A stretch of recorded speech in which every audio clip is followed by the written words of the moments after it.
जय श्री कृष्णा दोस्तों, अच्छे लोगों के साथ हमेशा बुरा क्यों होता है?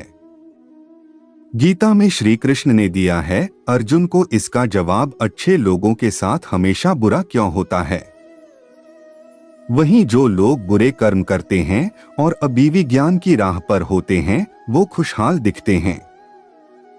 श्री कृष्ण ने इसका जवाब गीता में दिया है। गीता सार, आपने महसूस किया होगा कि जो लोग अच्छे कर्म करते हैं वो परेशान रहते हैं, वहीं जो बुरे कर्म करते हैं वो खुशी से रह रहे होते हैं। अच्छे कर्म करने वाले परेशान होते हैं कि आखिर उन्हें इतनी परीक्षा क्यों देनी पड़ रही है, जबकि जो अधर्म की राह में हैं वो खुश हैं और जिंदगी का लुत्फ उठा रहे हैं। अगर आपके मन में भी ये सवाल आया है तो आज हम आपको इसका जवाब देंगे। ये जवाब वो है जो भगवत गीता में लिखा है और श्री कृष्ण ने अर्जुन को दिया था।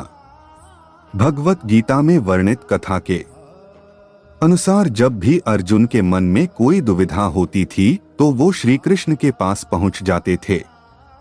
एक बार की बात है, अर्जुन भगवान श्री कृष्ण के समीप आकर कहा कि वो दुविधा में हैं और इसका जवाब वो श्री कृष्ण से चाहते हैं। श्री कृष्ण ने पूछा कि क्या सवाल है। अर्जुन ने कहा, मुझे ये जानना है कि अच्छे लोगों के साथ हमेशा बुरा ही क्यों होता है, वहीं बुरे लोग खुशहाल दिखते हैं। अर्जुन के मुंह से ऐसी बातें सुनकर श्री कृष्ण मुस्कुराए और कहा, मनुष्य जैसा सोचता है और महसूस करता है वैसा कुछ नहीं होता है, बल्कि अज्ञानता की वजह से वो सच्चाई नहीं समझ पाता है। अर्जुन उनकी ये बात समझ नहीं पाए। इसके बाद श्री कृष्ण ने क्या कहा वो जानते हैं। श्री कृष्ण ने अर्जुन से कहा, पार्थ, मैं तुम्हें एक कथा सुनाता हूँ, उसे सुनकर तुम समझ जाओगे कि हर प्राणी को उसके कर्म के हिसाब से ही फल मिलता है। प्रकृति हर किसी को अपनी राह चुनने का मौका देती है।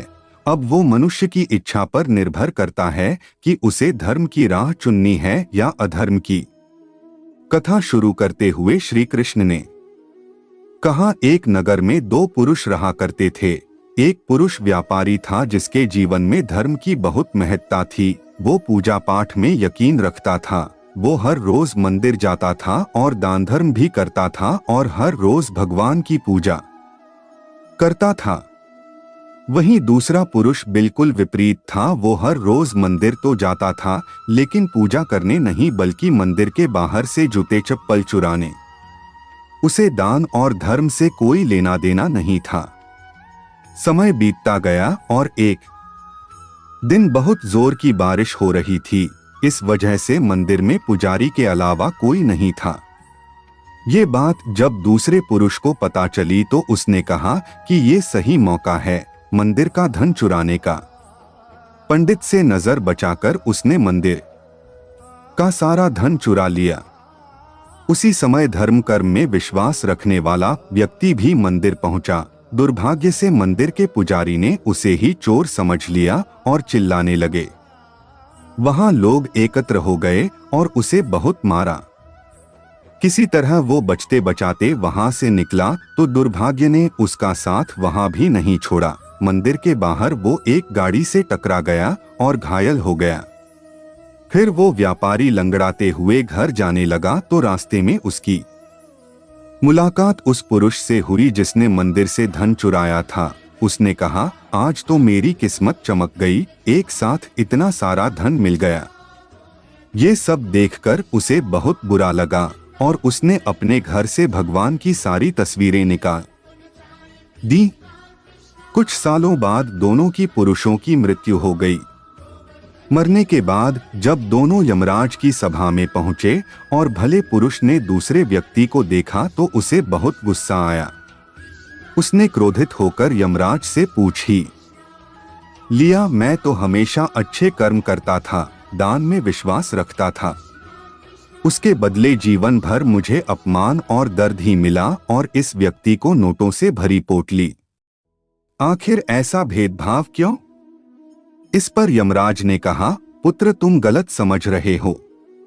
जिस दिन तुम्हारी गाड़ी से टक्कर हुई थी वो दिन तुम्हारे जीवन का आखिरी दिन था, परंतु तुम्हारे अच्छे कर्मों की वजह से तुम्हारी मौत सिर्फ एक छोटी से चोट में बदल गई। तुम इस दुष्ट व्यक्ति के बारे में जानना चाहते हो। दरअसल इसके भाग्य में राजयोग था, मगर इसके कुकर्मों और अधर्म की वजह से वो सिर्फ एक छोटी सी धन की पोटली में बदल गया। कथा सुनाने के बाद श्री कृष्ण अर्जुन से कहते हैं, पार्थ, क्या अब तुम्हें तुम्हारे सवाल का जवाब मिल गया? ऐसा सोचना कि भगवान तुम्हारे कर्मों को नजरअंदाज कर रहे हैं, ये बिल्कुल भी सत्य नहीं है। भगवान हमें कब क्या किस रूप में दे रहा है मनुष्य को समझ में नहीं आता है, मगर आप अच्छे कर्म करते रहें तो भगवान की कृपा हमेशा बनी रहती है। इसलिए अपने अच्छे कर्मों को बदलना नहीं चाहिए, क्योंकि उसका फल हमें इसी जीवन में मिलता है।